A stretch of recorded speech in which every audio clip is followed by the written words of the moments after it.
Albert Einstein said genius is 1% talent and 99% hard work. This is the Producer's Lounge podcast. That's actually one of my favorite quotes. It's on a poster right above my bed. This week we're a little rough around the edges because I was really tied up working on a budget and schedule for this one company. So I didn't have a chance to comb over this episode and edit it so it's as sheen of polish as it normally is. But our guest this week, Michael Kuciak, I hope I'm saying that right, Kuciak, has a fantastic story. He was Vice President of Development for a management and production company. He wore many hats, and today he runs his own company where he produces, he represents, he writes, he runs the whole gamut. He has done 2 features so far, The Shower and The Freezer. The Freezer starring Dylan McDermott and Peter Facinelli. And you got to check it out. You can see links to the trailers on our website. So we're going to go straight into it this week. Here now is my interview with Michael Kuciak. Cheers. Hydration. So it was actually like purely by a coincidence that like another this writer I knew, he's living in a haunted house up in the hills somewhere. A haunted house in the Hollywood Hills? Yeah, well, and not Hollywood, like way out, like it's fucking, it's out there, you know what I mean? But it's this gigantic Victorian mansion, like this 3-level thing. It was originally built to be an orphanage in like 1895, so it's like, oh shit, yeah, so it's like this massive Gothic, like you look at it and you go, yeah, that's haunted, and it's like it's on like a compound where there's like other buildings and and it's like there's a pool and a fire pit and like everything else is like, and I mean there's like 10 people living there. He's like living in like one room, and it's like, yeah, let's come out, let's barbecue, It's like, yeah, sure, I haven't seen this cat in a while. Swing by him and I was like, yeah, let's take a look around your haunted house. Maybe. You never know, man. Yeah. Yeah, according, I guess there's a woman who floats around in the 3rd floor, and in the haunted Victorian mansion. Yeah, and my buddy told me that he once woke up like in the middle of the night, kind of a thing, and he heard like 2 teenage girls speaking in Italian, like in the hallway outside. And, he didn't really give a lot of thought to it because, again, there's like a lot of people, living in the house and they're always having visitors and Right. And, so he just kind of went back to bed. But yeah, I come the next day, speaks to the owner of the place. No, there's no Italian girls here, but there were in the 40s because a lot of orphans from World War II came here. So, yeah, you might have heard a couple of ghosts talking. So... that is creepy. Yeah. It's just like, ciao, Espirita. It's like, Oh, are you from LA originally? No, I am from Chicago. I was born in. Are we doing this? Are we recording? Yeah. Okay. I was born and bred in the north side of Chicago. I am in fact a failed musician. It was my first intention to be a rock star, and I played bass in punk rock bands, and I ran a little record label out of my basement, called Bufo Marinus Records, and released a couple of things and played a million shows, and at the time it was kind of when Chicago was blowing up a little bit, and I was like, great, it's gonna be the next Seattle. And everyone's gonna get signed, and yeah, just kind of didn't quite. And but still kept playing in the band. But I decided it's like, well, now it's time to, just on the off chance, the microscopic chance I don't become a rock star, I should have a backup plan. But I'm unfortunately not. I have a spring broken. I'm not suited personality-wise to like 9 to 5. Right.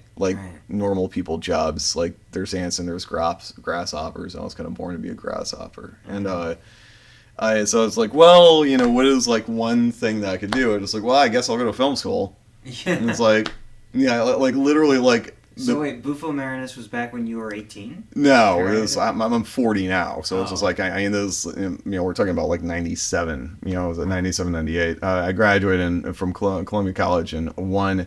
I came out here in 2. And it took me a while to graduate because I had, ironically enough, I worked production while I was in Chicago. I was a PA, I was a grip. Oh, okay. So whatever got me on a set, I did. It was extra, props, whatever. It's like, oh, you pay me $100 to hang out and shoot stuff. Then yes, I'll do that. So it's like it was Johnny on the spot, and I kept leaving to do school to do projects. So actually, tell you, it took me like a really long time to. I finally graduated. I'm like, I'm glad that I actually went down that road because I realized that it's like day playing in a city that's not LA or New York is, it's feast and famine. It's hooray, check for $2,000, and then it's like the next month you're just like, I have no idea how electricity is going to get paid. So it's like, yeah, I learned before I even got my film degree that I wasn't going to be able to stay in Chicago. So what are you gonna do? So graduated. I had a conversation with my dad at the time. I'm like, what am I gonna do? And it's like, well, if you gotta go to LA, then you gotta go to LA. So off to LA we went. What experience from running Bufo Marinus did you learn the most from? Oh, it's interesting that you touch on that because, for a while, it's very easy to be regretful about the time that you put into a career path that doesn't work out. In my case, music. Just like, oh my goodness gracious, if I had only come out to LA in '97. Think of all the things that I coulda, woulda, shoulda. I mean, if I stayed in Chicago for as long as I did, blah blah, this, that, everything else. But that aspect of music, taught me that it really does come down to results, and it comes down to hustle. Digging into that level of and the business side of an entertainment, it strips away like the airy fairiness, kind of the floaty, like I'm an artiste. Yes. You very swiftly take off your beret. It's like you put down the clove cigarettes. You start. It's like the entire thing. It's like, but it's like, and I'm glad that I went to Columbia too because of the 3 film schools in Chicago, that was by far the more nuts and bolts. Because it's like a lot of people go to school or they'll study, film and and you're sitting around watching rules of the game and you're talking about mise en scène and It's really easy to get into it's easy to forget that it's still a business that is run by professionals. Yeah. And there's money to be made. It's just like, and by that I mean it's like, if you're actually serious about this, then you will start to pursue it in such a way that you're setting aside your cutesy little artistic vision and going, well, how do I actually make something that will sell, that in turn the audience will buy? And it's like, and that doesn't circumvent the artistic nature of it. Yeah. Because it's just the idea of wetting the show in the business. And I was given I was able to set aside that regret by realizing that I spent that 4 years, learning that very core concept. So by the time I actually did come out here, I didn't, fuck around for years, jerking myself off that I'm like, well, I'm this artiste and and this, everything else. It's like, I came out straight out like, how do I get a gig? Yeah. How do I pay the rent doing this? It's like, no, we're not gonna wait tables and kind of noodle with it on the side. It's like, no. We're gonna show up and it's time to put on the hard hat. Right. So the 4 years wasn't wasted.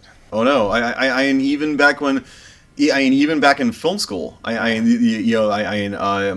more foo-foo-y classmates would actively make fun of me, because I'm just like, well, who's the audience? I would say stuff in class like, well, who's the audience for this? Yeah. Who are you going to sell that to? Who wants to see this? Yeah, I'm just like, which studio is going to make that? Yeah. And it's like, what do you mean, which studio? What do you think this is, product? It's like, well, I mean, if you write $100 million sci-fi thing, then on a certain, well, you have to figure out where the $100 million is coming from. Yeah. You know, it's like, and just the idea that they would deign to even think in those terms was worthy of mocking me.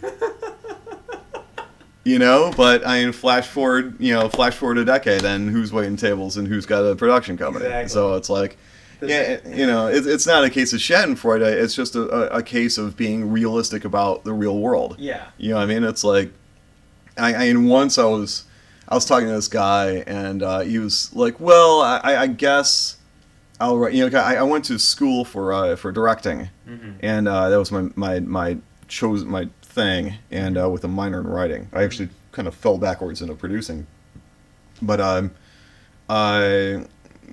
already gained a temperament for it, so, and it wasn't like that, oh, I guess I'll produce now, and it was like, oh, no, I get this. And so it's like, but yeah, I remember I used to have conversation with, like one guy was like, well, I suppose I can write my low budget thing that will just kind of sell, and you know, that's how I'll get my start. I'm like, well, low by what? He was like, well, you know, maybe we'll get like we'll make it for like $1 million or something. I'm like that. I'm like, well, do you have $1 million? Where are you gonna get that $1 million? Like, you realize that you have to go ask a dude for $1 million, right? Yeah. it's like And then the favorite one I had was I was in film school, and everyone joked that I, being the producer, I was going to make a certain type of movie. And eventually this whole franchise came out of the conversation where it's going to be Richard Tucci presents Demon Lesbian Assassins. Ah, funny. That's funny. Yeah, I remember. It's it's funny because you know, in the minds of film student, many I realize I'm painting with a wide brush, but you know, in the minds of a lot of both film students and civilians, you know, the producer is just kind of this mythical person, usually like a fat Jewish guy with gold chains, smoking cigars. Yeah, smoking cigars and going, yeah, kid, I'm gonna put your name in lights. You know, it's like, you know, this extremely, and this guy who's just kind of gonna go, you know, oh, I'm gonna make your movie for you. It's like, yeah, it's like you can tell that, like, you know, especially the thought process behind a lot of terrible screenplays that I read all the time is that, you know, it's just like, well, you know, as long as you fart out about 100 some odd pages of screenplay, that you know, then you know, some dude will show up at your front door, you know, whisk you away in the limo, you know, to Hollywood, and, you know, to be feted by movie stars, and, you know, and everyone's gonna go, oh, you're so brilliant, you're so great, you're such a genius. And that's the job of the town. That's the job of the industry, is to make you feel wonderful. And the producer's job is to help you prove to the world that, you know, you were right to do this stupid film thing when everyone else made fun of you. It's like, yeah, it's like, well, no, it's like it's I would say producing is far closer to it's an amalgam between professional sports and wildcat oil drilling. You know, I mean, it's kind of. I've never heard this expression, wildcat oil drilling. Well, you know, it's the idea that, like, you do as much research as you can to figure out where some oil is, but in order to drill it, you have to spend a gigantic pile of money to get the the machinery to drill it. And you know what? If you don't get oil, then too bad. You know, it's like, I would throw in real estate too. Real estate is very analogous. You know, and it's just like, you know, why do some movies get made for $1 million and others for $100 million? So it's like, well, you know, it's like land development. You know what I mean? It's but in the case of producing, instead of physical dirt, the land is upon the zeitgeist of the general audience. That is the most insightful thing I've ever heard. Goodness. It's like, nice. Spend a lot of time, like, just sitting around just thinking of what is this? What is? Why do people do this, and how is it done? You know, it's like, because there's like a lot of mythology to it, but it's very easy to go forest for the trees. You know, and it's like at core, what are we doing? You know, it's like, there it is. That's producing. I will give you the nutshell version of this strange, epic, and stupid story. Okay. So I'm living in a house, and it's time for me to go to LA. And I decide that everything that is going to... And I buy a van. It's a second-hand electrician's van. I yank out the toolbox. Or the toolboxes, rather. And I'm like, okay. Everything that fits in the van is coming with me. And everything that doesn't isn't. You know? So I'd gotten to a stage in my life in which I was no longer interested in material objects. Because I had a house, it was full of furniture, you know, I had a car, I had a girlfriend, you know, it was family, friends, an entire life was there. And to leave it behind, I felt that it had to be a scorched earth situation. I didn't want to, if I was going to drag along anything with me, then it was going to be a bare minimum. Anyway, that's just preamble to see where this is going. Okay. So, put the house up for sale, it sells. Everything that's in the house, if, you know, I sell as much as I can, give away as much as I can. After that, it's just like, I'm just going to leave it there, and anybody wants it, takes it. I load up the van, and I say my goodbyes, and I start driving. And it is the midst of a horrible windstorm. And I got a late start, because it took me a while to say all my goodbyes. And I get a late start, so it's like night. And I don't know are you familiar with Illinois as a state? No, as a geographical region? Illinois is a vast flat sea of corn with little islands of civilization in the midst of it. Like Chicago is the largest island, you know what I mean? But but I mean, it's, for the most part, it's just farm. It's flat, and it just goes on as far as the eye can see. Okay. And so I'm driving along, it's night, the van is buffeted by the wind, and I'm seeing this as a test of the gods of Hollywood, of my convictions. I'm shaking my fist in the air. I'm just like, you can't stop me! You can't stop me! It's like Lieutenant Dan and Forrest Gump. Exactly. You won't sink this boat! Yes, exactly. You can't stop me! And then I get about 300 miles south of Chicago, and I hear a clunk! Oh, boy. And smoke pours out of the hood. And then I see the flicker of like a flame underneath the hood. And I'm like, oh my god! The van's on fire! And the cabin starts to fill. There's smoke. I can smell smoke. Oh my god! And so I stop the van, and it stops anyway. So it's like, you know, but it's coming up over my windshield like I got shot down over London. And I pull over to the side of the road, and I jump out, and I've got like a spare gas can in the back. So I'm just like, and so I run, I throw open the back doors, I grab my bass guitar, I grab the spare gas can, and I run about 100 yards down the road to stand there and see if my van is going to explode or not. And it doesn't. But I'm obviously not going anywhere. And it's like, you know, the middle of the night in Illinois, in the middle of Illinois, is, you're on the dark side of the moon. You know what I mean? There's nothing there. Nothing. There are no lights, there are no sounds, and because it was stormy, there were no stars. It was pitch blackness, and in the midst of nothingness. And I had nothing but, and I put down the gas, I had nothing but my bass guitar. And luckily a state trooper came by.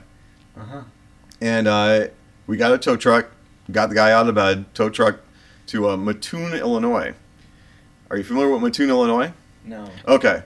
It's a smaller town. And ordinarily, and they have 3 big hotels because it's on an interstate. And ordinarily, you would think that it would be really easy for me to find a hotel room in Mattoon, Illinois at like midnight on a Wednesday or whatever the hell it was. And no, there was actually a marching band competition passing through at that day. There was like, I had to go to all 3. I found the last available. I was like, there's every possibility I'm going to have to sleep in this van. I find the last one there, the last hotel room, and I gladly take that. And the next day, tow truck driver also is a mechanic. Yeah, guess what? Sorry, dude, the van's not going anywhere. What are you gonna do? So I sell him the van and everything in it, because there's no way for me to transport it. So you literally are in the middle of nowhere, Illinois. Yeah, I'm just with like a bass guitar and a spare gas can. Yeah, I gave him the gas can too. Okay. So it's like I literally and from there it was like it's another epic tale. But the long story short is when I got to LA, it was about $500, my bass guitar and the clothes on my back. Yeah, I stopped at my parents on the way and the entire thing. But it was still I kind of got my wish. Even the few things that I tried to bring out with me were taken from me, by the journey. So it's like I came here with nothing but, I don't know, the eye of the tiger, I guess. And my bass. And my poor J bass, which still sits in the corner. You're now stranded in the middle of Los Angeles, cutthroat city that it is. What do you do? Well, I wasn't stranded in Los Angeles. My parents live in Arizona. I stopped there, but it wasn't. I didn't show up like a lot of people when they move to Los Angeles. It's like they come out here with their significant other. They've got a big plan. They have friends. They bring an apartment's worth of stuff in a U-Haul, and they get an apartment and a lot of this, everything else. And it's like, no, when I came to LA, I had like about $500. I had my bass, and I was like sleeping on the floor next to this dude's drum kit. And it was my girlfriend at the time's brother slept next to his drum kit on the floor. And looked for a place, found a place, blah, blah, blah. And it's like, and you start, scratching and clawing, but it's like, I was at the time I was also reading a lot of Sun Tzu, and I felt that I had been put on a death ground. The idea that you fight hardest when your back's against the wall. So it's just like in kind of a weird way, like it didn't scare me. I'm just like, this is exactly what I need to do. This is exactly the situation where I need to be to just fight as fucking hard as I'm gonna. So it's like, and that's kind of like the same mentality that helps me get through like rocky or patches, where just like, this discomfort exists to make me fight harder. It's not here to make me feel bad. It's here to go, get your ass up. It's the most comfortable couch in the world is not sat on if it's on fire. So it's like, it's really easy to just sit on the couch and watch football and do nothing. But if that motherfucker catches on fire, then you get up and you're running around, you're doing stuff. You see what I mean? So it's like, I don't know, trouble, discomfort, hardship. All those are they're our friends. They're demons. They're angels in the forms of demons. Wow, that's a hell of a wow. Well, that's me moving to LA. It's like And then how long do you feel until you felt like I'm acclimated? Los Angeles is my home now. Almost, I would have to say the first day I woke up and I looked outside and it was sunshine on a palm tree. I'm just like, yeah, I got here. But the van couldn't stop me. She couldn't stop me. Because I don't get me wrong. I'm born and bred Chicago. I still have a ton of very close friends and family there. XYZ. But I never 100% felt like I belonged. There. I don't watch sports. Yeah. I don't give a shit how fast my car goes.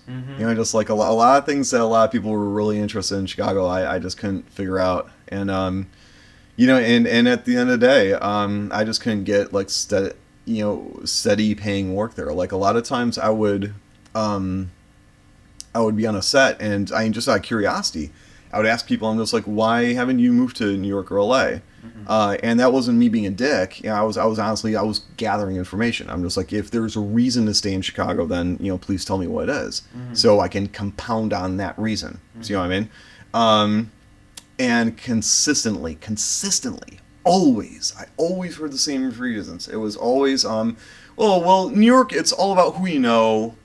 And in LA, like, all those people are plastic, man. They're all really surface level. Here in Chicago, we're doing some real work, man. And it's just like, and I moved out here, or actually what happened was I visited here, and, I kind of met some people, and I'm just like, no, that's actually bullshit. Yeah. It's like, because LA is full of people who have they've put all their chips on the table. It's full. This is an entire industry run by people who have said, no, I'm going to put every chip that I've got on the table. I'm just going to pick up. I'm going to go there. I'm going to give it a shot. You know what I mean?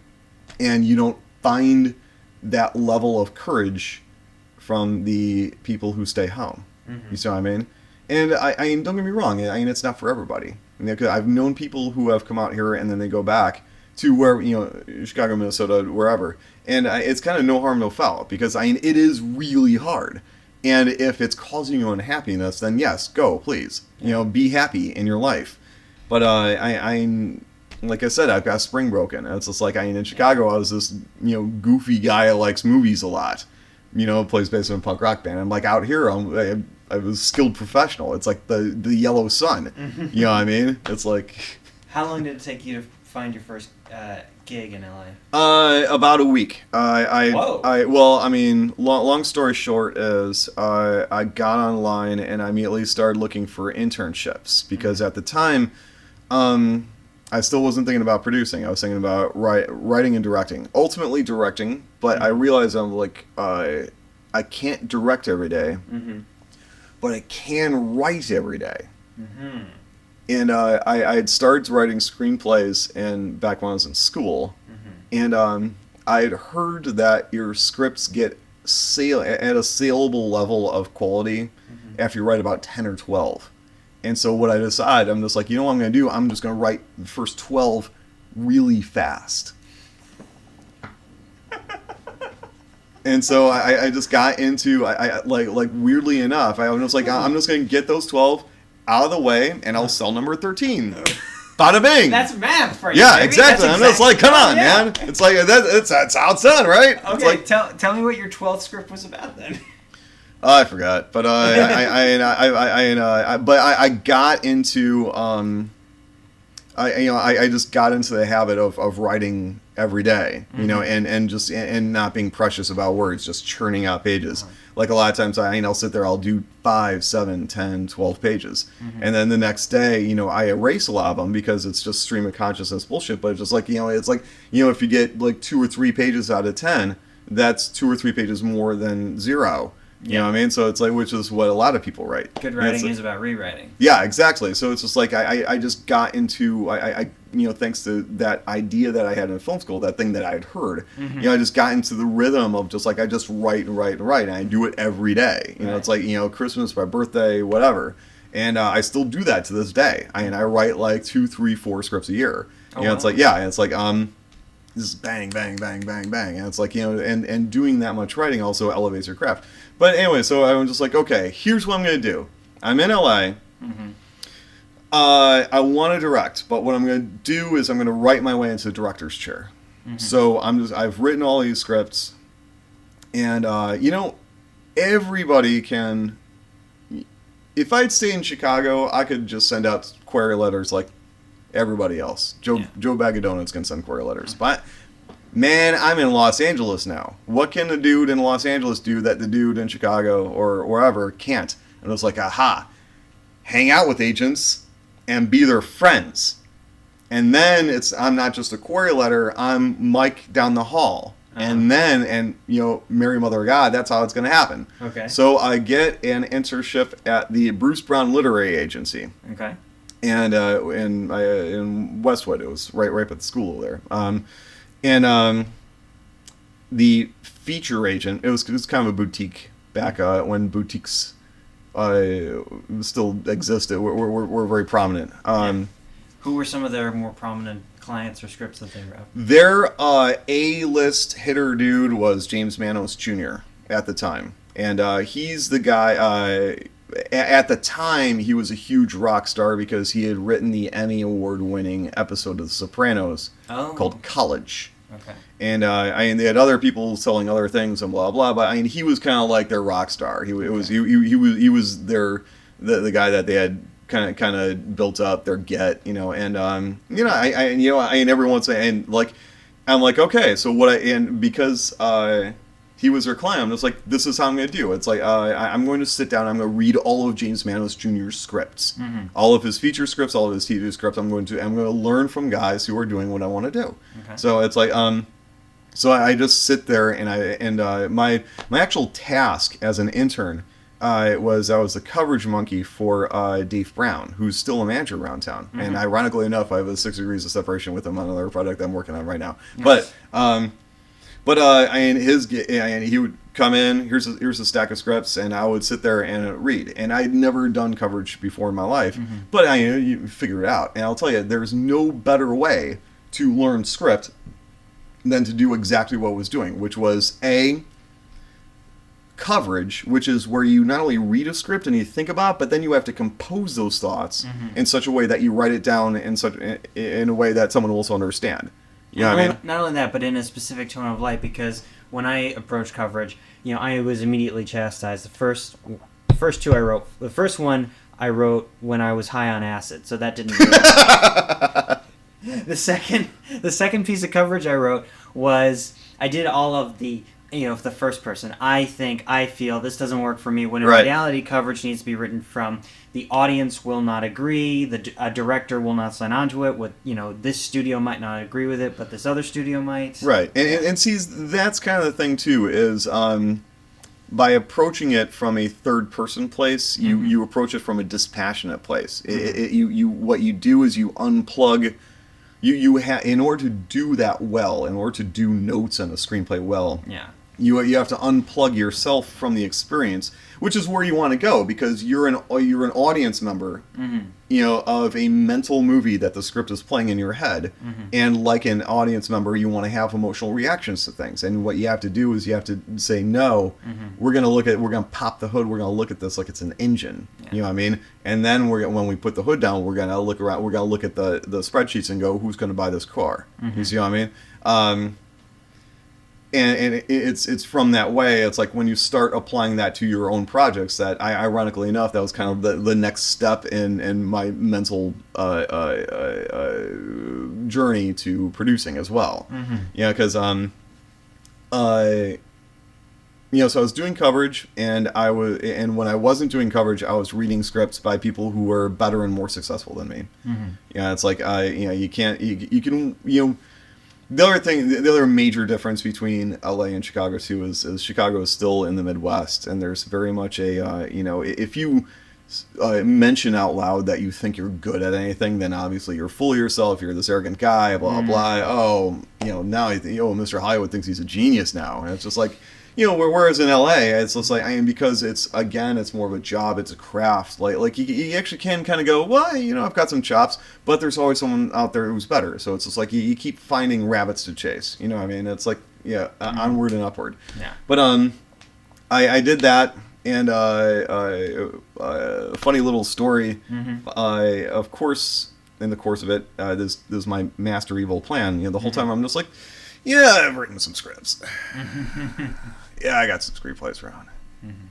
Finally, Dave comes in and he's just like, hey, Mike, I hear you've got some screenplays. I'm like, yes, I do. Mm-hmm. It's like, you know what? Next time you come in, why don't you bring in, a couple of your scripts, and we'll go out to lunch. We'll talk about your career. So how long have you been interning there before this conversation happened? Maybe a month or two. Okay. I'm just like, okay. Yeah. So it was like, yes, I'm going to land on LA like a nuclear fucking bomb. It's like I've been here for 30 days, dude. So I walk in. Also at the time, I had a script that had actually gotten like nibbles of interest called Action Figure, and like at the time, Action Figure was my header script. Mm-hmm. And anyway, so it's like, yeah, bring in Action Figure, we'll take a look, la la. And so I'm just like, hooray! And I'm calling my parents. I'm like, I'm gonna get an agent. And I come walking in. I've got my valise and it's full of scripts and smile on my face. And I'm like, I'm here. And everyone's like, yeah. I'm like, we're actually closing doors. So yeah. And so instead of going out to lunch with a real-life Hollywood agent to talk about my career, I helped to defrost the refrigerator, and then so it's like, and then just kind of split, and it's like, but again, I thought, there are a lot of things that in film and in this life that you decide if they beat you. Mm-hmm. It's like is this enough? This sucks, but at the same time, does it suck because it actually sucks, or does it suck only because I had this thing in my head and I didn't get the thing in my head? You know what I mean? And it's just like I didn't get the thing in my head, so I'm just saying is this enough to like beat me? I'm just like, no, I'm not beaten. And what the fuck? And so it's like, but that internship. I immediately started what I did was I went home and I bought the Hollywood Creative Directory. Mm-hmm. And I said I had the idea that what I'm going to do is this. I'm going to now fax is one of is 02, so there were still faxes. I'm going to fax my resume to every single company for the next 26 days. Every day will be another letter. Uh-huh. And on day 1, it's going to be A's. Day 2, it's going to be B's. And I'm going to do this until I find a job. And for those who are not aware, the Hollywood Creative Directory is a very thick book. Yeah, so it's like, but once again, the gods of Hollywood smiled down upon their favorite son because I was offered a gig as a creative executive at HD Entertainment International. You creative executive? Yeah. And From intern to creative executive? Yeah, because it was a small it was a small shop, so I'm really impressed. That never. Yeah. No, and again, it was like 5 people in the office, so it's like it wasn't like, well, first you have to defeat these other 17 people in delivering our coffee. It's like, they're like, yeah, all right, sure, you're a CE, poof, done. And so it's I went and they didn't pay me very much, but I'm just like, fuck it. I am now officially paying my rent thanks to my Hollywood job. How did you phrase that in the? I'm sorry to dwell on this, but I gotta ask, how did you even phrase that to say, hire me as a creative exec? Oh well, my cover letter actually got me the gig. They had actually offered the gig to someone else, and then they got my cover letter and met with me, and then they called her up and said, I'm sorry. So out there's a karmic debt floating around with my name on it, but, what are you going to do? It's Hollywood. So, and I was mean and hungry. I'm just like, God, shit, I don't care, I'm going to take your job. But it was, Ken is very Asian file kind of dude, and to this day, I still, on an almost daily basis, I read from a book called Hagakure, and it was actually Hagakure that had given me the idea to move out here. To kind of spiel a little bit backwards, I saw a movie called Ghost Dog: Way of the Samurai. With Forrest Whitaker, right? Yes, directed by Jim Jarmusch, who at the time was one of my favorite directors because I love Dead Man. Mm-hmm. And I'm like, wow, that sounds like they keep quoting from this book, Hagakure. I think I'm going to look at it. And, just for fun. It's like, yeah, cool movie, maybe it's a cool book. And I found a copy for like $9 at Barnes & Noble. Mm-hmm. And, dude, literally, I read that book and I got to the end of it and I put it down. I'm just like, yep, we're going to Hollywood right now. I'm going to give away all of my material possessions, and I'm going to go to Hollywood right now. Oh my God. And I began that process, like after putting that book down. So it was also like, that, and I was watching Fight Club a lot too, and it was just like between Hagakure and Fight Club, I was like, yeah, you know what? I don't care about the house anymore. I don't care about material things. I only care about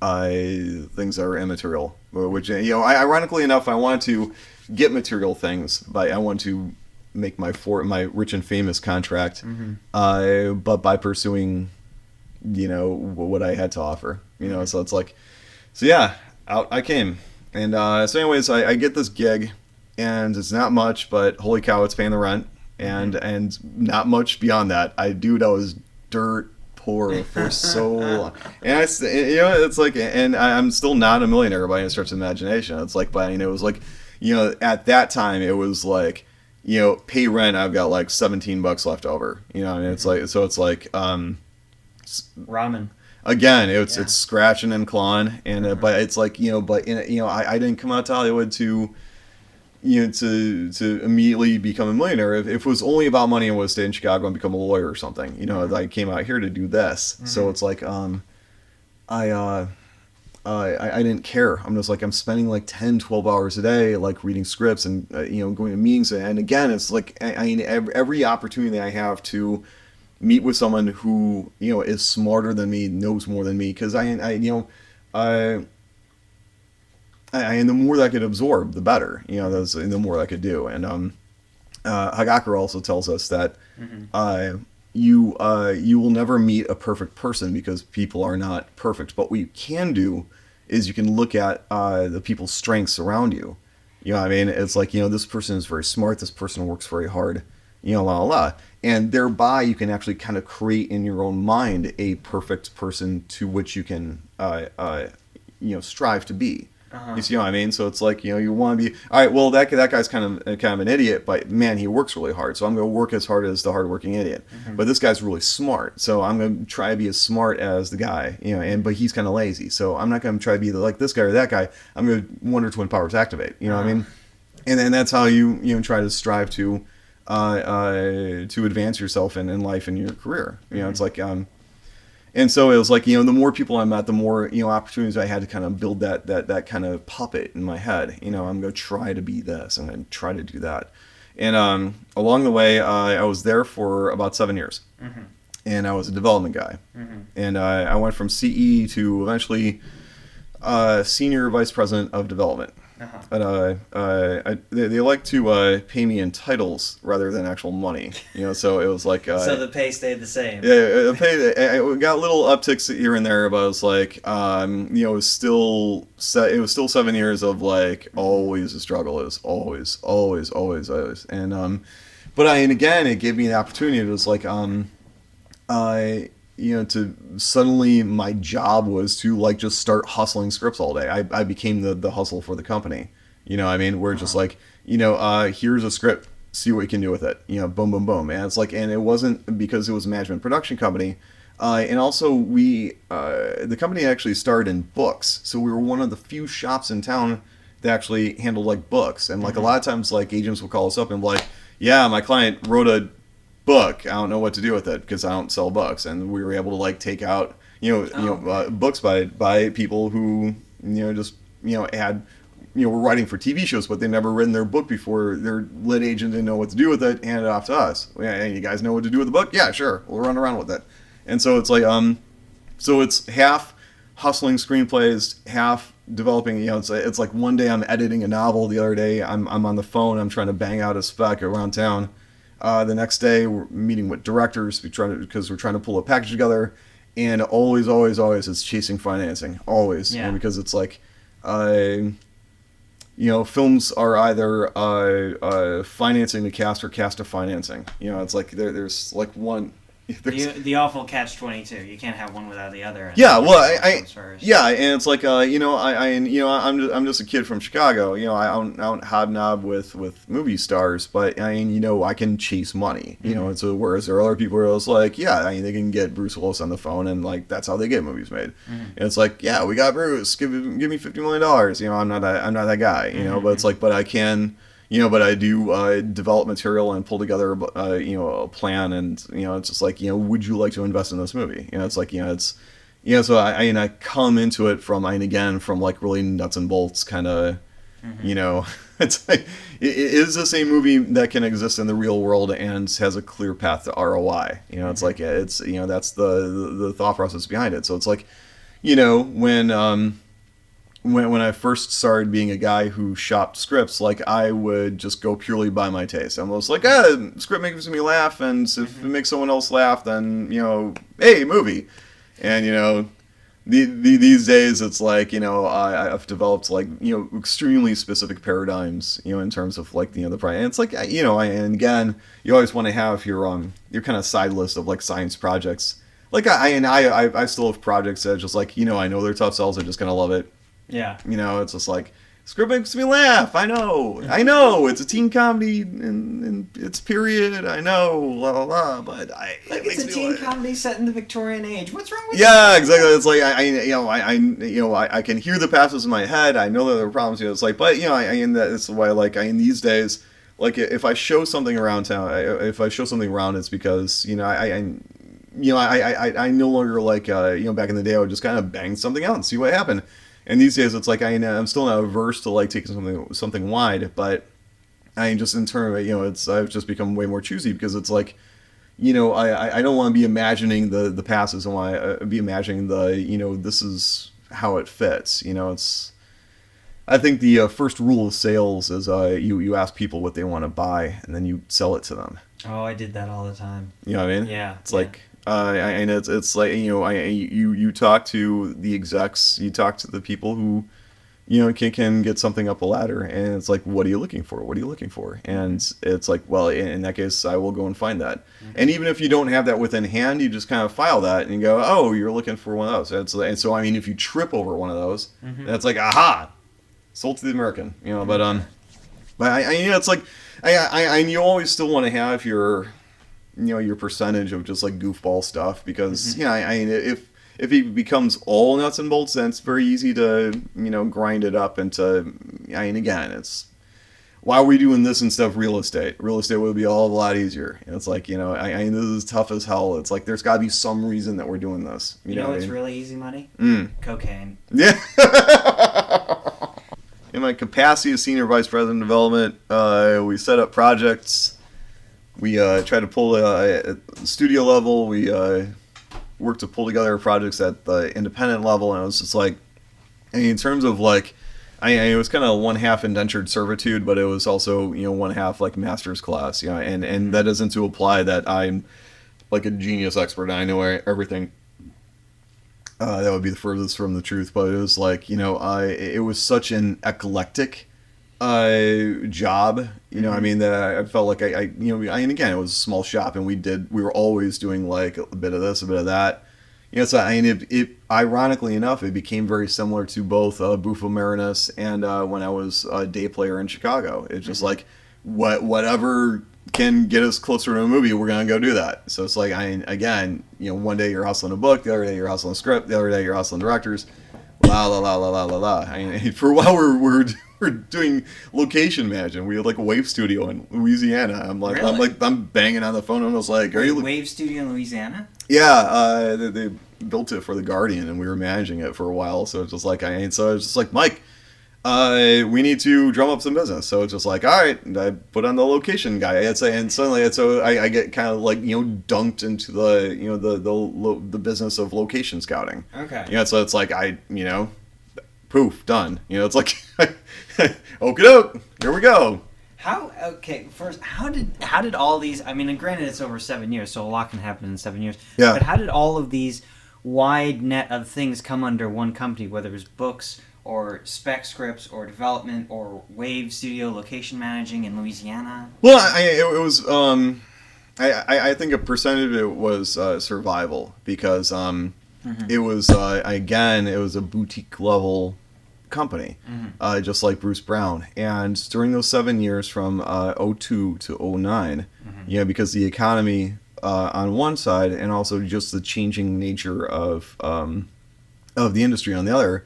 I want to say like 80 to 90% of the companies that were like kind of our size, just like 4, 5, 6 people in a little office, just withered and died, or else they got snapped up, or else and it's like I figured out a long time ago that the most significant strength that you can have in anything that you do, but especially film, is flexibility. If it's like the companies that are like, this is what we do to make money, and we do nothing else. Mm-hmm. And you might be able to like very specifically like own like the dominant market share of that particular But if the business changes, then you would either adapt or die. And I think that in a weird kind of a way, being in that situation where it's just like every month we're figuring out how do we keep the doors open, how do we do it, it's like what can we do,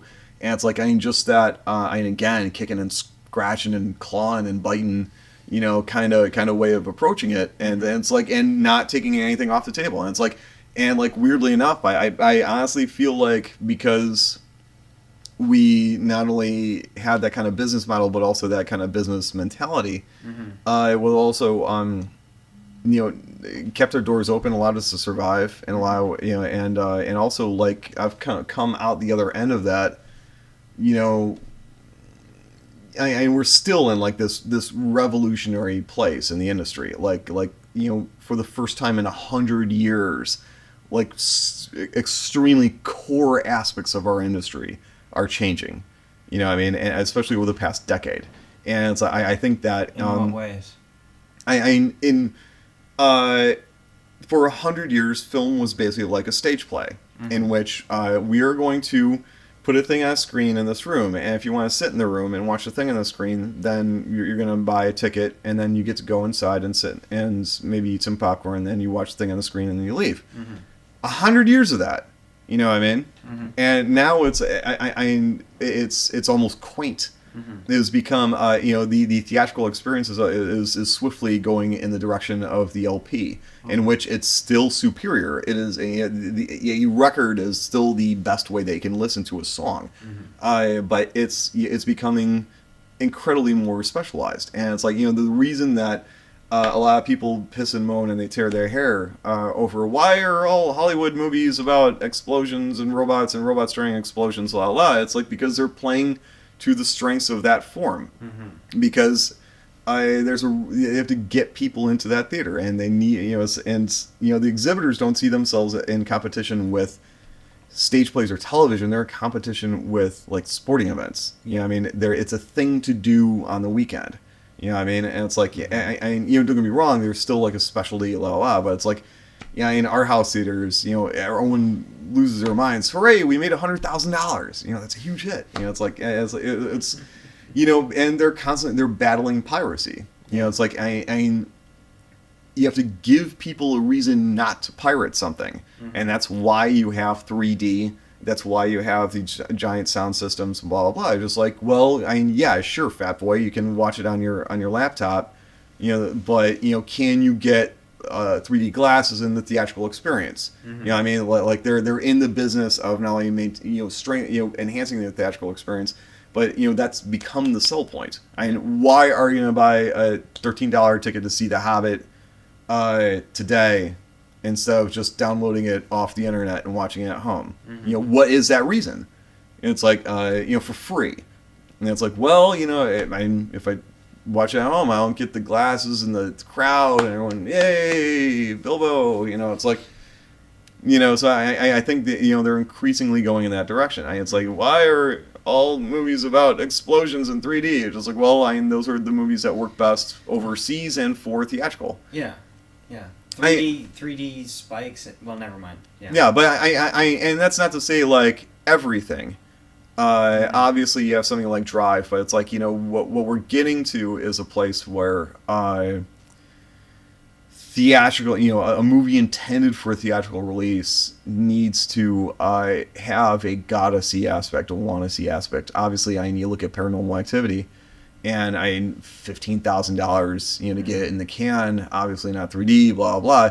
One could say that was a product of the marketing campaign, and one could say, why was Paranormal such a huge hit 10 years after Blair Witch? It's like, why did it take that long just to do the exact same thing of like an ultra inexpensive found footage movie? Why did it take 10 years for us to do the exact same that's built on the back of like a brilliant marketing campaign?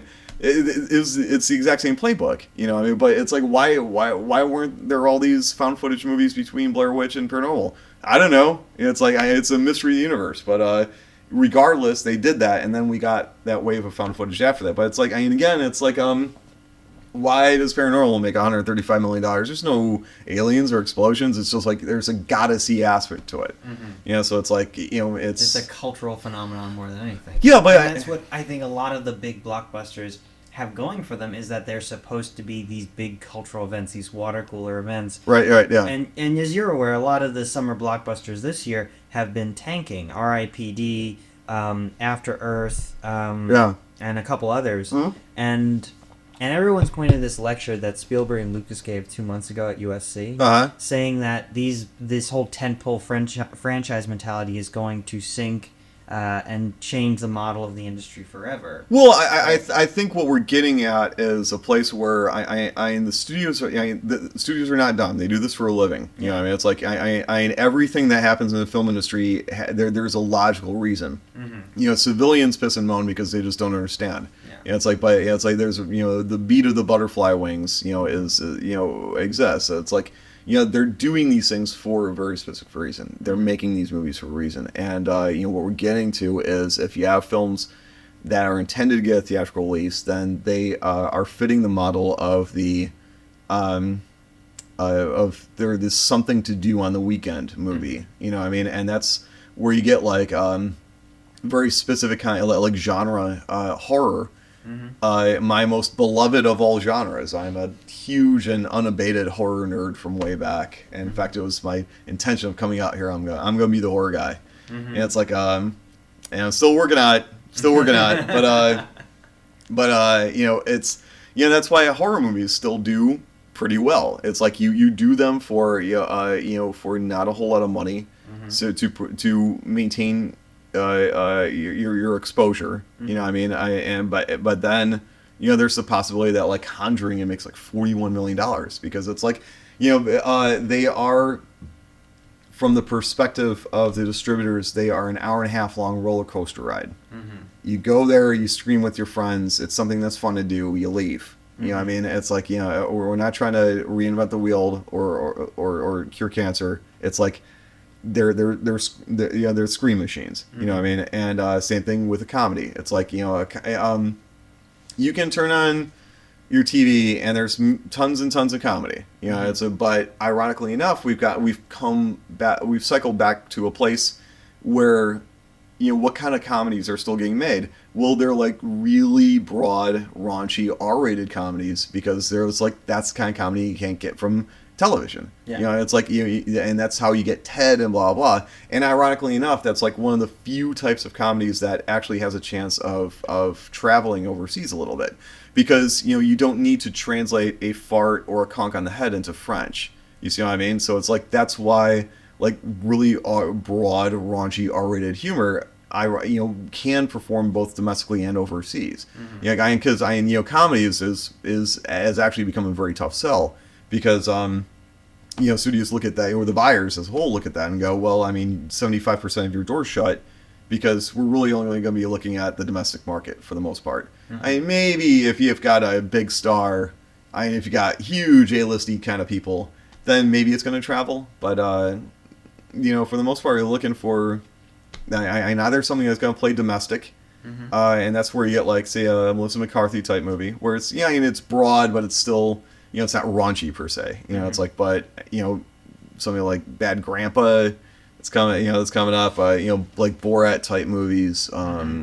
Ted is a perfect example. Mm-hmm. It's like again, these things happen for a reason, and it's like they're looking at the market and going, what can we sell? What can we sell? So going back to your time as a development executive. Okay, yeah. All right, I'm sorry. I'll tell you. No, it's, cool. It's really easy to just say, let's talk about movies, man. Yeah, I know. It's fun. Yeah, okay, yeah. But like your time as a development executive, you're working in movies. Yes. And you're covering all these different bases. You're hustling directors and working on scripts. Yes. What parameters did you use to keep yourself focused so you're not just a dog chasing hubcaps?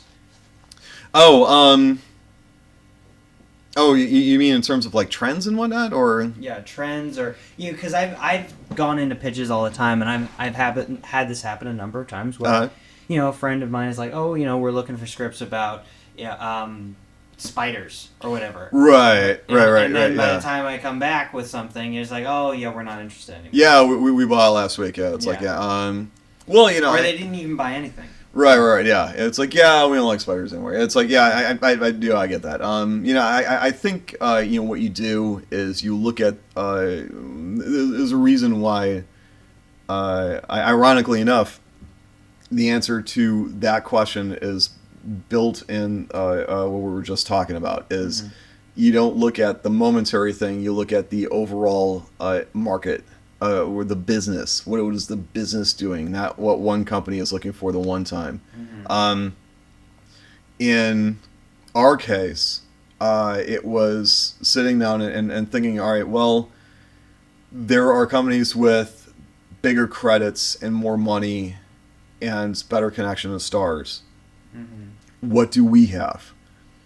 And in the case, because we had a line on books, we had one foot in the book world. You know, it's like, you know, one thing that we have that a lot of other people don't is we have like tons of underlying property. And the studios had come to a place where if they were going to do like a larger type project, you know, summer type movie, in almost every case, they want to see a source and underlying property. You know, is it based on a book? Is it based on a comic book? XYZ. And it's like, wow, I instead of, you know, specs spec can still sell it, spec can still get made, but, you know, but the situations are becoming increasingly more narrow. You know, but, you know, underlying property still remains. You know, and so it's like, you know, let's take a look at, you know, in some cases, what we started doing is looking at spec scripts that we knew couldn't move just as a spec because it's the exact kind of thing that they would want an underlying property to be in the mix. Okay. And it's like, well, this would be great. Oh, it's based on a book, right? Oh no, it's just a spec. Nah, in that case, let's not waste each other's time. But if there's a book, it's just like, well, call up the writer and go, hey man, you want to write a novel? I've never written a novel before. Well, neither has everybody in the entire world who's ever written a novel. It's it's like Ernest Hemingway didn't come out of the womb with a novel in his hand.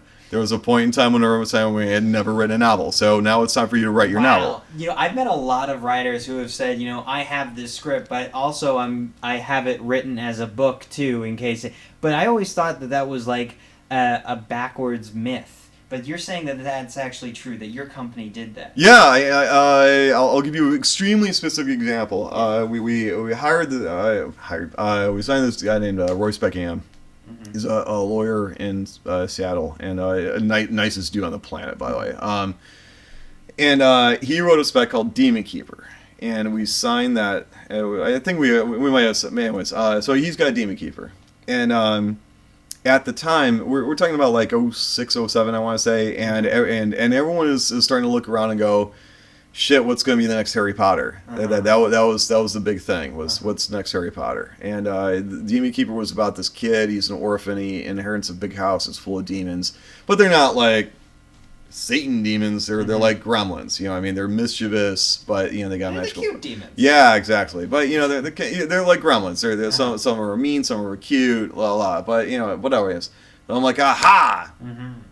There it is. Next Harry Potter. Okay. It's Harry Potter with little cute demons, and so I start running around with that as a spec. And again, the execs were like, oh wow, yes, send that, yes, right now. Wait, it's based on a book, right? No, it's just a spec. Yeah, let's not waste each other's time. It would need to be a book. So yeah, it's like call up Royce and go, hey man, write a book. So he did. Wrote a book. And then we sold it. And we got a 1 column inch mention in Publishers Weekly. 1 column inch. And the phones lit up. Wow.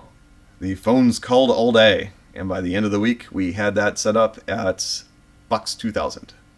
Wow. The projects that I could not even get people to read had become sold because, again, it's like the cake that you try to bake without the yeast. There's the one ingredient is gone, you don't got a cake. See what I mean? So I set that up, and now, ironically enough, book comes out, and the numbers are good, but they're not. Which publisher released it? Penguin. Okay. And but they're good, but not super good. They're not Harry Potter good. Yeah, and see the reason there are 2 reasons to have an underlying property, and one of them is to kind of act as a proof of concept. You know, there's some, you know, the more that you have to explain any project to anybody, the less the chance that you're going to sell it. That's the value of high concept. If I can go, yeah, it's this with dogs, and you go, oh yeah, okay, yeah, I totally get that. And it's like, but and that's why and people cry and moan about high concept. But just like high concept is inherent to every level of marketing, and just inside sales of the film industry are just no different. Right. Because at the end of the day, they're gonna have to put that on. They're gonna have to sell the entire idea of that movie on a poster. And it's just like, if you don't have a high concept, it's like, oh yeah, it's a bunch of pictures of stuff. I'm looking at someone's scrapbook. Who cares? I don't get it. I'm not gonna go see it. And so, anyways, but in the case of and that's one of the values of underlying property. The other one is to fit that model. It's just like, that's why Demon Keeper didn't get made into a movie, but Hunger Games did. It's just like, oh, that's our next Harry Potter. It wasn't that it was going to be about magic. It was still a young adult book series, which with a huge reader base who are going to show up to the theater. So it's like, oh, okay. So anyways, but on the upside, the irony is Royce, who had never written a novel, is now like a full-time novelist. Like, wow. He's written like 6, 7, 8 books. Like, he's like Demon Keeper. Since 07. Yeah, Demon Keeper is like huge in Germany, and like and he's got like he's just started like another franchise. He's publishing like all over the place. The dude just sits around and cracks out books all day. So it's like, if it weren't, if we had set up that spec thing, Royce might have never written a novel, and he never would have become this novelist guy. So these are the kooky pathways that life will take you. But, is that your proudest accomplishment? No, well, I that's one of them, because and again, it's kind of like, it's like anything. You root for the good guys, and Royce is like one of those. It's like, you definitely want to Royce, go get him. It's a but similarly, we had a project called Dracula the Undead. Okay. And that was again, it was kind of a project that started as like kind of a film project, and involved a dude named Ian Holt, who's like why does that name sound familiar? He's like one of the premier Dracula scholars on the planet. So if you vampire Dracula anything, the dude's name is going to pop up. He's I in the course of working on Dracula and the Undead, I absorbed a lot of Dracula knowledge. But anyways, we tried to do pretty much the same thing, where like at first it was I were kind of off Demon Keeper. It was like we'd actually gotten like some real traction on the film side. Like for a while we were working with Jan de Bont and Ernest Dickerson, and it was always like we could get like kind of a package together, but never quite a movie. Again, it's like, oh boy, Dracula, get what that movie is. Horror, yes, totally love horror. But it was the official sequel to Bram Stoker's Dracula, so it was period. And official because it had the blessing of the Stoker family, because Ian was friends with Stoker family. So anyways, time to write a book. Because it worked for Demon Keeper, and also because, if Dracula started as a book, became movies, again, it's like the Harry Potter thing. Started as a book, alright, gotta start as a book. So, I did a book with Dacre Stoker, the great-great-great-great-great-grandnephew of Bram Stoker. Wow. And that sold, the book sold for like $1 million something. And so it was a huge sale. And again, it didn't immediately spark the movie, which because we figured that would be like, aha, the phones will light up, and they just kind of didn't. And so I started calling around. I started getting on the phone, and if you ever want to find out who has a vampire project, or even specifically a Dracula project, what you do is get one of your own and call around and go, hey, I've got a Dracula project. Yeah, we're already doing vampires. We got something on our slate. Hey, I got a Dracula project. Yeah, so do we. It's like, and call and call and call. And don't get me wrong. That doesn't say that movie can't happen. It's like, because it's still available. It's still out there. And it's like, in a book, Yeah, so it's like and again, it's like one of those. So and again, I bring up Dracula because and again, it's like Ian's a great guy, Dick is a nice guy, so it's like you're kind of rooting for the good guys to win. It's like because these dudes work hard. You know what I mean? It's like they don't just kind of nibble at something and go, well, you're the rep, go sell something. You're a producer, go make my dreams come true. Like these guys, these are examples of people who roll up their sleeves. You know what I mean? So it's like, and it's like, the market forces are telling us this. All right, well, that's cool. And it's like, and some writers are, will cling to their squeaking little egos, their visions, and go, well, that's not my vision of the film. And it's like, well, your vision of the film is 156K on your laptop. So, and that's how it's going to stay until you get a little more flexible in terms of, what the market does. But it's like, again, it's like, you decide what beats you. You decide what you're going to do to move things forward. But it's like, we had another project called Three Men Seeking Monsters that we set up at Universal, and that one was a magazine article I found. Have you ever read 40 in Times? No, I haven't. No, it's a British like paranormal magazine, like UFOs, Bigfoot, cryptozoology, blah blah blah, and I'd love it. I was reading it when there was a chapter excerpt. This guy named Nick Redfern. He had written the from a non-fiction book of Nick Redfern's adventures with him and two other friends who were like into cryptozoology, and they get into a van. Nick is about to get married and move to America, and him and his two friends, they sit down and go, normal people have a bachelor party. Drunk, stripper, blah, blah, blah. But we're not normal. We're weird. We're weirdos. We're three weirder guys. So we gotta do something weird. So they rent an RV and they drive from the southern tip of England to the northern tip of England. And they go like, we've spent our whole lives searching for monsters. We're gonna give it one last shot before Nick moves to Texas. We're gonna go one last shot. We're gonna every fucking corner of this island, and if there's a monster, we're gonna find it. And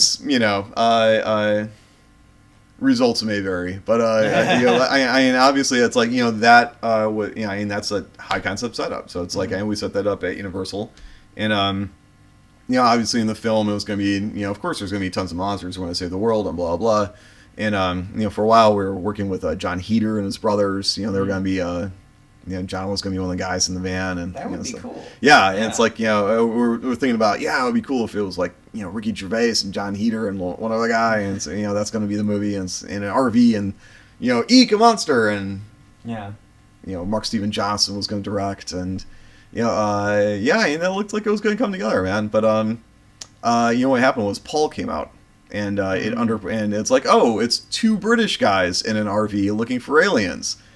And it underperformed, and it was like, what are you gonna do? Yeah. So, again, that's still out there, but it's like, when you get like a situation like that, it happens. And again, you go, well, okay, maybe not today, but maybe years from now we'll pick the pieces back up, make that movie. But meanwhile, just move on. It's like, you can't, you put tons of work in these things, and like the least little blow of the wind, and that's it, and go, what are you gonna do, man? But same thing. So you adopt the qualities of infinite flexibility and regeneration. So yes. Okay. Wow, and then you left. About after 7 years, you left Machete. Yeah, I found I was kind of getting to a place where I was starting to think about it, anyways. Variety of reasons. But long story short, found a guy named Alex Drummond, and we had actually signed him off of some other script, and we were working on that, and it's kind of And Alex is kind of he's an idea machine. The dude he falls out of bed, he's got a high concept idea, and it's he had one an old script that he had actually shopped around a little bit and didn't get any traction on it. And I'm just like, well, let's take that out. Let's take a look at it. It was called I forgot what it was called back in the day, but we changed the title to Your Dead Meat Poplowski. And it's about three guys. They're losers in their 30s, and they're sitting in the bar. Their lives aren't going anywhere, and they're watching the TV, and they see FBI's Most Wanted is $1 million reward for this guy. He's the worst dude ever, and it turns out that this guy was the kid who bullied them when they were young. Oh. That's ultimate Schadenfreude. Yeah, and but no, it's it's obvious. This guy was such a horrible guy that of course he would grow up to be a career criminal and at the top of the FBI's Most Wanted list with $1 million price on his head. And then they started thinking it was actually the reasons that they are losers is because this guy stomped on their self-esteem so much that they grew up they're in terrible marriages and a lot of this everything else, and it's and they kind of look at each other and go, you know what?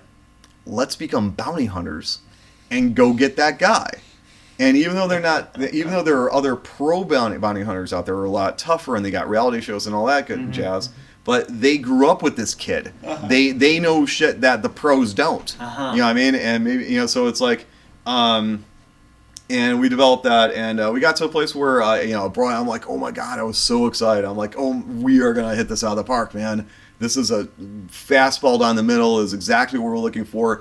It was on the heels of Hangover had just come out. Okay. So it's just three guys getting in a kooky adventure. Fuck yes, this is a Robin Hood arrow split bullseye project. We're gonna do this one. And bosses didn't agree. And they actually told me, you know what, just drop them. They didn't get drop the writer. Entirely? Yeah. It was why are you wasting time on this? These stupid movies. Well, you know what? You have my 2 weeks. And you just said it in the room like that. I walked around the block first to kind of to figure it out, and it's I kind of came in. I'm just I think you got my 2 weeks. And yeah, left, and I started Samurai MK, which is my company now. Sat down with Alex. I'm like, hey, I just quit my job of 7 years over you. Can we work together? I immediately polished it up, took it wide in February of 10, I want to say. And huge hit. It was ended up on all these lists. Everyone's reading it. People I'd never met before. I was every contact I could think of. I was calling even companies that didn't even make sense for it. I'm just I know you guys have never done a comedy, an action comedy, but it's such a huge concept that it's the kind of script that if you're an exec, it's even if it's not for us, I should at least have been the person to have read that. I can't have someone walk in and go, "Hey, have you read Poplowski?" Nah. It's huge heat, and I took it into Warner, and kind of got to the 1 yard line, and just kind of didn't quite go. Didn't go as in didn't get a sale or didn't get set up. And lots of meetings for Alex, and it was a great way to kind of to introduce me as hey, here's my flag, here's my shingle, I exist. It was a great way to kind of announce to the world that hey, this is what we're doing. And Poplowski is still out there, and again, rooting for the good guys. That could have a lot of people would be crushed by that. We got so close and it didn't happen, and now I'm gonna go back to New Jersey and cry in my suit. It's but Alex is just screw it. He wrote another script, something tiny or micro budget, I should say, and and this one he was just because Alex had learned also that the smaller the budget, the less you have to ask other people to please, will you make my movie for me? Mm-hmm. Because I mean, that's the thing is like with Poplowski, it was like a year of please buy this script, please make this movie, mm-hmm. and he was just like, I'm here to make movies. I'm not here to, it's like it would be nice if we did Poplowski, but it's like, in the meanwhile, let's just do a micro budget horror comedy. Mm-hmm. So it's like shot The Shower in November of 12. Mm-hmm. Took it to the AFM, got some reaction from the distributors, which is, ironically enough, it's the exact same thing as like taking a script out and getting a reaction from the executives, except in this case now you actually have like hundreds of hours of effort plus money has been spent to make this. It's like, I love it when writers cry when no one buys their screenplays. It's like an unsold screenplay is nothing compared to an unreleased movie in terms of like, so it's like I got response from distribution, mm-hmm. And then he took those notes, did reshoots, reshot some more stuff, blah blah, recutting it, and we're kind of closing in on a really strong little movie, man. Okay. So it's like, I think next step is to submit it to Screamfest, and probably go back to AFM with it. This time, bigger and stronger, Mm-hmm. But yeah, there it is. Again, it's like I score one for the good guys, But, you have a finished movie in the can. That's no small fair. That's good. That's a good feather in your cap. That's a lot. That's more than a lot of people have. Well, it's funny because I after kicking it's funny when it started Samurai, I took a bunch of generals and coffee meetings with just a lot of people that I just knew around town. I'm just like hey, I just want to sit down and let you know that I've got my own company. That's what I'm doing. You've probably read Poplowski, it's like, and it was funny because everybody, 100% of the people I talked to, were always like, it's going to suck for about 2 or 3 years. It's going to take you about 2 or 3 years to get the traction underneath you. It's like, it would have been this wonderful magical thing if lightning had struck on Poplowski and it really looked like it was going to happen, and still wait for that project. Mm-hmm.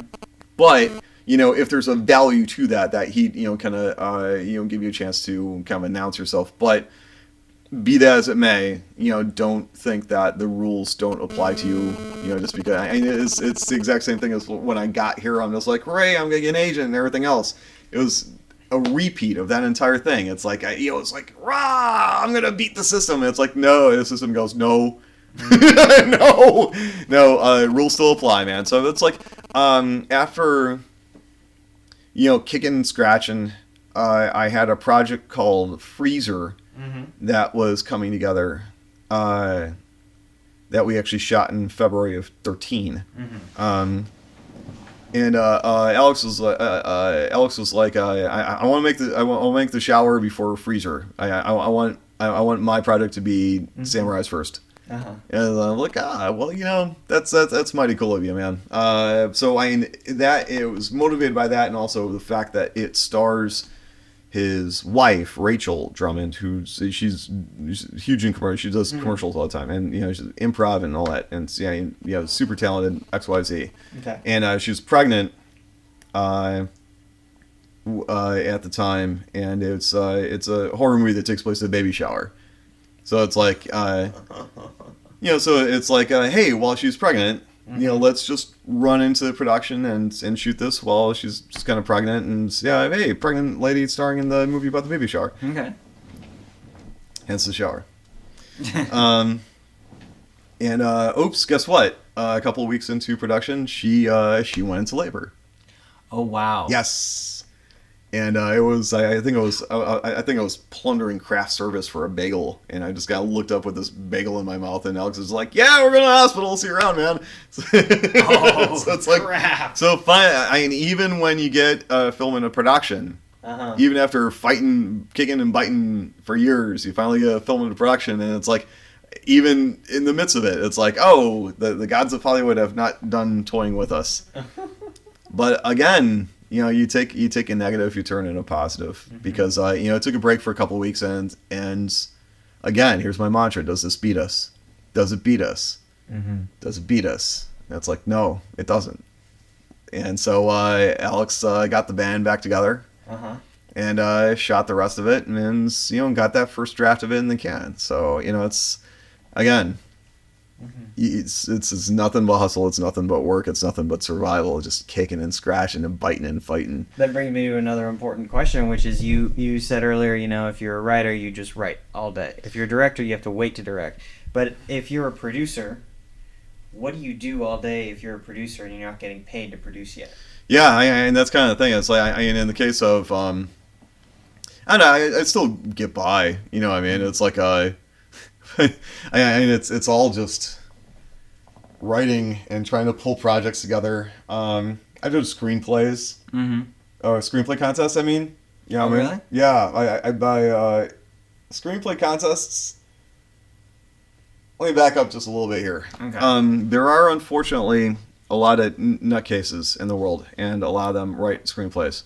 Yes. And for 7 years, I was the development guy at a small shop where it's the kind of thing where phone rings, you grab it. There's no walls, there's no full lengths of assistants around you. It's like it's kind of you in the street. You know what I mean? So it's like for 7 years, and because the company started with an A, in kind of the exact same way that I went through the Hollywood Creative Directory and I sent out my faxes.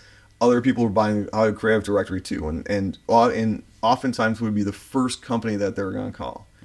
7 years, people, hi, I've got an idea for a reality show, or hey man, what's up? Nothing. What can I do for you? Yeah, well, I got a screenplay. I'm just like, well, I sent a query letter. Yeah, well, fuck you. Click, it's like Hollywood ass motherfucker.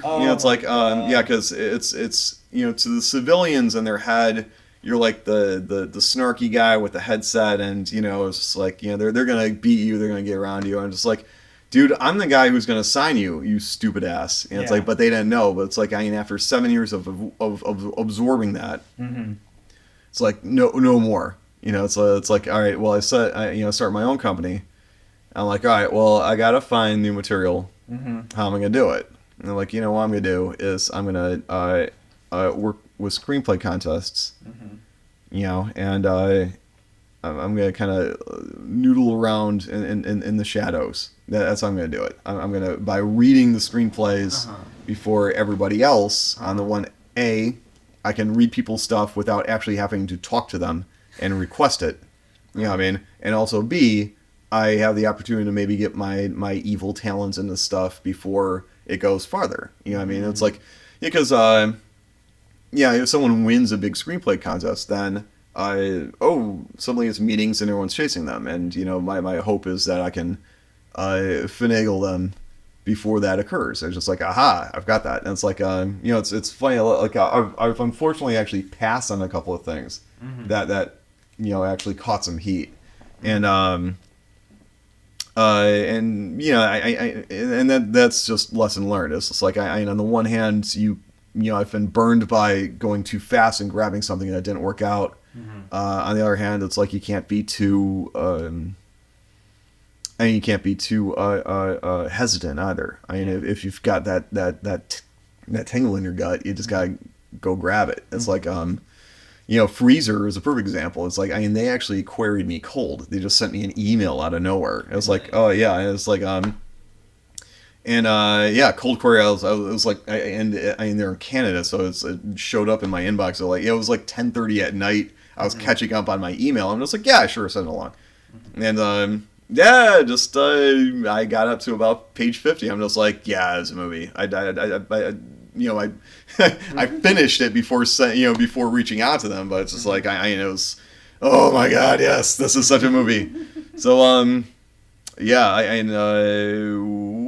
so it was a year and a half, 2 years of survival, and then shower and freezer, boom boom, right on top of each other. Shower in November, freezer in February, and so now we're both in post. And hopefully by the end of the year, we'll have a situation for both. So, and in the meanwhile, working on the next set of things, writing and producing Are there trailers up online for both projects yet? There's one I saw floating around for Freezer. Mm-hmm. I don't know if it's like wide release, but like Peter Facinelli, who's one of the co-stars of it, he's been putting stuff up on his website. One of the two writers, Shane Weisfeld and Tom DeGanaglu. Shane is very good about finding stuff online. Like any little mention about Freezer, like he'll dig it up somewhere, and it's like so. He's just like, hey, look, we got a trailer up. It's like so. It's there's a trailer, there's a poster. We had a trailer for Shower, but that was only on the official website because we're still crowdsourcing the post production. Okay. And we actually just did able to get that money together just a couple of weeks ago. So it's like cooking along, and it's still like very much a living document. It's still like an active process moving forward. I'm sorry, you got the money together from crowdsourcing. Oh, gotcha. Yes, but I knew it. It's like that's the magic of where we're at is in times past you couldn't. I think I once heard a story that Aronofsky got the money for Pi by like asking everybody he knew for $50. Or something like that. I might be wrong. I've never talked to the guy. But it's like I think I read something somewhere that said something like that. It's like, but it's like just in terms of like crowdsourcing, that didn't exist 10 years ago. That didn't exist ever. It's like you always had to go to an institution, and in some cases it's still like a little bit easier to go to an institution. Especially if you're looking for, that's kind of the thing, is if you're working on a project, you actually do like kind of have to sit down and go, where in the world does this live? Because if it has to be an expensive movie, if it involves aliens and robots and whatnot, then what you need to do is to look at what do the buyers, what do the companies that make that kind of movie want, what are they looking for. A lot of times it's an underlying property, XYZ. Just writing a $200 million fantasy spec is as close to a waste of time as possible. It's like but if you're sitting there and you write a script and you go, it's like 3 characters, contained location, do we need someone to buy this? Or can we just grab a camera and shoot it? It's like, and that we've reached a level of a democratization of the film process that hasn't perhaps ever. It might have existed in like 1929. But it's like with rare exception, it's like we've gotten to a place where you can just kind of bang something out. And it's like, and again, we're circling back to when I was talking about the more you have to explain, the less of the chance that you're going to get some reality out of it. There's no explanation to a shot feature film. It's done. The explanation is watching it. You see what I mean? Yeah. It's like, like a spec screenplay is vulnerable to all kinds of horrible things to happen to it because you have to explain it. You have to explain, read it. First you have to pitch it, then they have to read it and figure out, who's going to star in this, who's going to direct it, how we're going to find financing, It's like, a feature film is at the other end of that. There's no explanation necessary.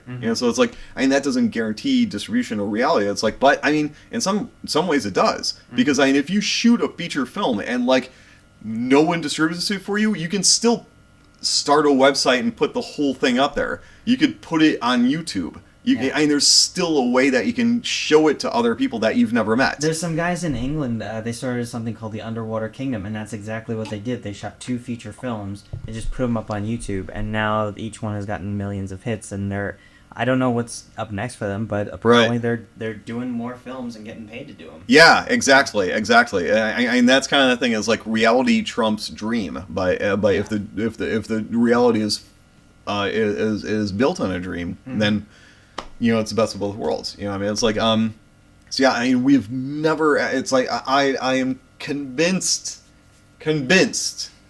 that the next thing we will see is the theatrically released feature film that was shot on an iPhone. Yeah. I can see that. I can see that happening. Because we're reaching a level of technology, the democratization of technology, where just like, you know, in times past, you know, this big crew and all this equipment, millions of dollars of equipment, movie stars, XYZ, and you can just be a dude. The irony, of course, is we've come all the way around. If I had stayed in Chicago, I would finally be It's like you could be a dude in Chicago and just be like, well, hey, want to make a movie? And that's all, folks. Many thanks to my guest, Michael Kuciak, for a terrific interview. Check out the trailers for his upcoming films by visiting the links for this episode on our website. Our banner image this week is by myself. Our music this week is by Producers Lounge fan Leslie Ann Snipes. Please check out our website at lasnipesproductions.com. We're starting to grow our Producers Lounge community, so if you'd like to submit either jazz music or banner photos for an episode, post a link on our Facebook page. You can like us on Facebook at facebook.com/theproducerslounge. Remember, you show your support for films by not downloading them, you show your support on Hulu by clicking on the commercials, and you show your support for podcasts by liking and commenting. And you can always check out our website, www.theproducersloungepodcast.com. Thank you again. I'm your host, Richard Tucci. Join us next week for more cocktails and questions, and until then, keep producing dreams.